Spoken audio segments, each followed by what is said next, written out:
پر رونق افروز ہماری جماعت کے علماء، شعراء، طلباء، بلکہ میں کہوں کہ جتنے اس اسٹیج پہ بیٹھے ہیں سب افق علم کی آفتاب و ماہتاب ہیں. ان سبوں کی بارگاہوں میں اور اپنے پیارے نقیب محترم قاری شفیع اللہ صاحب مدد العالی اور ہمارے علامہ فاروق صاحب پیکر محاسن ہیں اور مرنجہ مرن شخصیت ہے، علم و معارف کے گنجے کی رمایاں ہیں. یہاں جتنے سنی بیٹھے ہیں سب کی خدمتوں میں السلام علیکم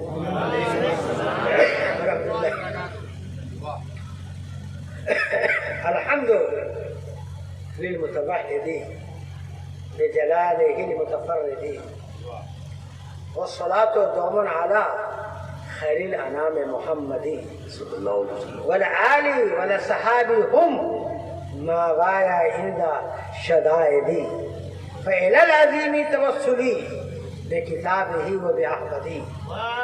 اما بعد فاعوذ باللہ من الشیطان الرجیم بسم اللہ الرحمن الرحیم. کل نفس ذائقۃ الموت. صدق اللہ مولانا العظیم وبلغنا رسولہ النبی الکریم ونحن على ذلك لمن الشاهدين والشاکرین والحمد للہ رب العالمین. صلو علی الحبیب، پڑھیے درود شریف. صلی اللہ علیہ وآلہ صلی اللہ علیہ وسلم. صلاۃ والسلام علیک یا رسول اللہ صلی اللہ علیہ وسلم. میرے بھائی، میں نے کہا درود شریف پڑھیے. یہ قاری شفیع کی کا درود شریف کی آواز میک پر گونج رہی تھی. آلو جیسے بیٹھے یہ ہوں کہ درود شریف کے بارے میں بھی آپ مہمان ہیں. ارے میاں، حضرت ابوبکر صدیق کا ایک قول ہے، سبحان اللہ، مزہ آ جائے گا. ہے تو ابوبکر صدیق. کون ابوبکر؟ جو یار غار رسول ہے، جو میرے نبی کے اول خلیفہ ہیں. کیا بات ہے، واہ. میرے آقا صلی اللہ علیہ وسلم جب مکہ سے ہجرت کر کے مدینہ آ رہے تھے تو اپنے ساتھ کسی صحابی کو نہیں لیا صرف ابوبکر کو لیا. کیا بات ہے، واہ واہ. جب مکے سے چلے تو 2-2.5 کلومیٹر کے فرق پر ایک پہاڑ ہے جس کا نام ہے جبل ثور. اس پہاڑ تک جب پہنچے حضور اور ابوبکر صدیق نے پہاڑ کی بلندیوں کو سر اٹھا کر دیکھا. دیکھیں کتنا بلند ہے. تو 5000 فٹ اونچائی کا پہاڑ تھا. کتنا؟ 5000 فٹ. اور 5000 فٹ پہاڑ نوکیلے پتھروں سے بھرا ہوا تھا. نوکیلے پتھروں سے بھرا ہوا تھا، خاردار پیڑوں سے بھرا ہوا تھا. ابوبکر نے کہا کہ نہ، میرے آقا ان خاردار پتھروں اور کانٹوں سے کیسے گزریں گے؟ ابوبکر صدیق نے عرض کیا کہ حضور آپ نہ چڑھیں، میرے کندھے پر بیٹھے، میں چڑھاتا ہوں. اس وقت ابوبکر کی عمر کتنی تھی؟ 52 سال کی. جس وقت چڑھا رہے تھے اس وقت عمر کتنی تھی؟ 52 سال کی. 52 سال والے عمر والے کو آپ بوڑھا نہیں کہیں گے، وہ جوان بھی نہیں کر سکتے ہیں. بڑھاپے کی طرف مائل تھے. تو کہنا یہ ہے کہ سرکار ابوبکر صدیق نے کندھے پر بیٹھایا اور چڑھائے 5000 فٹ اونچائی پر لے گئے. سرکار کو کھڑا کیا. حضور، یہ جو پہاڑ کا بڑا ٹکڑا ہے اندر سے کچھ کشادہ ہے، باہر سے چھوٹا سا دہانہ ہے، میں اندر جا کے اس کو صاف کر دوں، پھر آپ کو لے چلیں گے اندر. ابوبکر صدیق اس دہانے کے راستے سے اندر گئے. دیکھا کہ بہت سوراخ ہے اس میں. کپڑے پھاڑ کر کے ان سوراخوں کو بند کیا. ایک سوراخ رہ گیا تو اس پر ابوبکر صدیق نے بائیں پیر کا بایاں انگوٹھا، بائیں پاؤں کا بایاں انگوٹھا اس سوراخ پر رکھ دیا۔ اس میں سانپ جو ہے کافی عرصے سے بیٹھا ہوا تھا، اس کو معلوم تھا کہ اس غار میں اللہ کے رسول آئیں گے، میں زیارت کے لیے سے بیٹھا رہتا ہوں، بیٹھا تھا۔ ابوبکر نے جب بائیں پاؤں کا بایاں انگوٹھا رکھ دیا تو بہت پریشان ہوا سانپ، پہلے سر سے انگوٹھے کو رگڑا، ابوبکر نے اور کس دیا انگوٹھا، کہا سن تم اپنا عشق مت جتا، دنیا میں جتنے عشاق ہیں سب کے سردار کا نام ابوبکر ہے، خاموش رہا۔ اس کے بعد سانپ نے کاٹنا شروع کیا۔ ابوبکر صدیق نے جی لگائی گا، حضرت ابوبکر صدیق اس غار میں حضور کے ساتھ کتنے دن تک رہے؟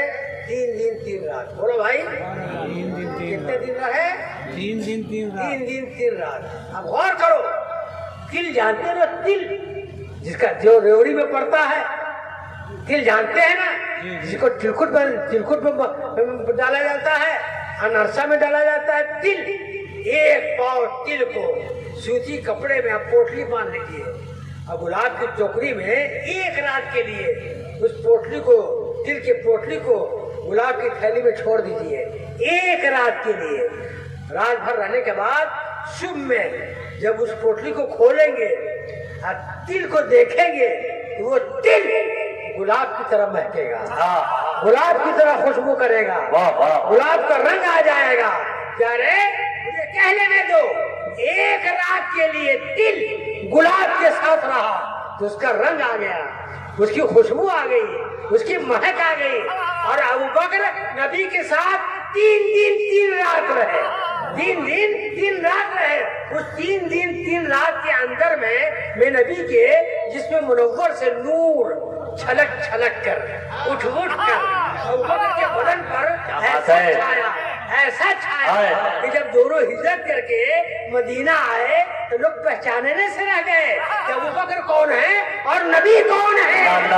نعرے تکبیر، نعرے رسالت، حضرت علامہ مفتی امان الرب صاحب قبلہ لوگ پہچاننے سے رہ گئے ابوبکر کون ہے اور حضور کون ہے، اور لوگ ابوبکر سے بڑھ کر کے مصافحہ کرنے لگے، دست بوسی کرنے لگے۔ ابوبکر بھاگ گئے کہ ہے لوگ دھوکہ کھا رہے ہیں، مجھ کو نبی کی جگہ پہ سمجھ رہے ہیں۔ ابوبکر نے اپنے سر سے اپنے کندھے سے چادر اتاری اور سرکار کے سر پر تانا اور اعلان کیا کہ اے لوگوں سنو، دھوکہ مت کھاؤ، نور یہ ہے، جلوہ میں ہوں، اصل یہ ہے، آئینہ میں ہوں، اصل یہ ہے، عکس میں ہوں، آقا یہ ہے اور غلام میں ہوں۔ نعرے تکبیر، نعرے رسالت، بہت اچھا۔ ذرا سڑک کے مجمع سے کوئی نعرہ لگاؤ، سڑک کے مجمع سے کوئی نعرہ لگاؤ۔ نعرہ تکبیر، نعرہ رسالت، یا رسول اللہ، زندہ باد، نعرہ تکبیر، نعرہ رسالت۔ بہت اچھا بھائی، واہ۔ سبحان اللہ سبحان اللہ۔ تو ابوبکر صدیق کہتے ہیں درود پاک کے بارے میں، کھڑے ہو کر کچھ لوگ کہہ رہے ہیں، کھڑے ہو کر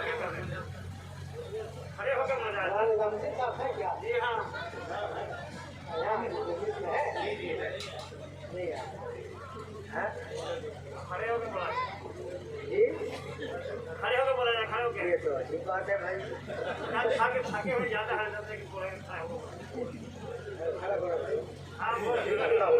کوشش کرتا ہے۔ نعرے تکبیر، نعرے رسالت، حضرت علامہ مفتی امان الرب صاحب قبلہ، علماء اہل سنت، نعرے تکبیر، نعرے رسالت۔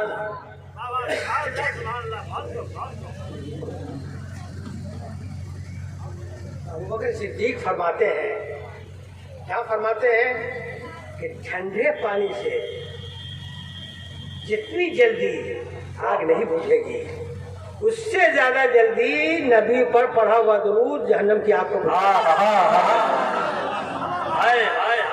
یا رسول اللہ، میں سو جاؤں یا مصطفیٰ کہتے یا رسول اللہ میں سو جاؤں یا مصطفیٰ کہتے کہتے کھلی آنکھ صلی اللہ کہتے کہتے جو پڑھے گا صاحب لولاک کے اوپر درود جو پڑھے گا صاحب لولاک کے اوپر درود آگ سے محفوظ اس کا تن بدن رہ جائے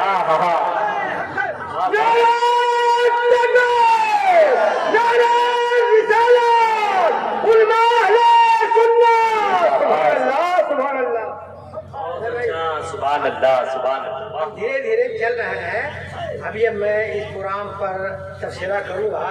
یہ پروگرام ثقلین بانو جی جو جوزہ ہے ادریس صاحب کیا بات ہے, واہ اور والدہ ہے سمیر صاحب. لیکن ان سب باتوں پہ میں ابھی بھرپور روشنی ڈالوں گا. پہلے توجہ سے جو بات سن لیجیے. سنیے درود شریف کا فائدہ کیا ہے. آپ کو میں عرض کروں, میں نے کتابوں میں لکھا دیکھا ہے, پڑھا ہے, وہ کتاب ہے بھی میرے پاس. وہ کیا کہ حضرت حسن بصری یہ مرید اور خلیفہ ہے مولا علی کے. حسن بصری, حسن بصری کی جو ماں تھی, حسن بصری کی جو ماں تھی وہ ام سلمہ جو حضور کی بیوی تھی, ان کی لونڈی تھی, ان کی کنیز تھی.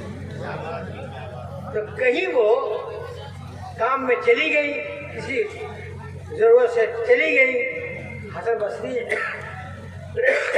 گنگھورے میں تھے, رونے لگے. حضور کی بیوی ام سلمہ نے حسن بصری کو اٹھا کر کے اپنا دودھ پلا دیا, چھاتی سے لگا دیا.